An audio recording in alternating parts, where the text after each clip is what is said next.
اسمع منادي الله ينادي، ألا قد طال شوق الأبرار إلى لقائي، وإني أشد شوقا لهم. ألا من طلبني وجدني، ومن طلب غيري لم يجدني. من ذا الذي أقبل علي وما قبلته؟ من ذا الذي طرق بابي وما فتحته؟ من ذا الذي توكل علي وما كفيته؟ من ذا الذي دعاني وما أجبته؟ من ذا الذي سألني وما أعطيته؟ أهل ذكري، أهل مجالستي، أهل شكري، أهل زيادتي، أهل طاعتي، أهل كرامتي، وأهل معصيتي لا أقنطهم أبدا من رحمتي. وأهل معصيتي لا أقنطهم أبدا من رحمتي.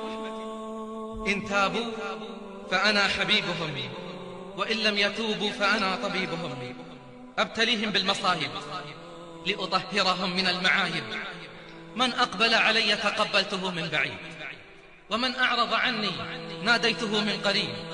ومن ترك لأجلي أعطيته المزيد، ومن أراد رضاي أردت ما يريد. ومن تصرف بحولي وقوتي ألنت له الحديد. من صفى معي صافيته، من أوى إلي آويته، من فوض أمره إلي كفيته. ومن باع نفسه مني اشتريته، وجعلت الثمن جنتي ورضاي. وعد صادق وعهد سابق، ومن أوفى بعهده من الله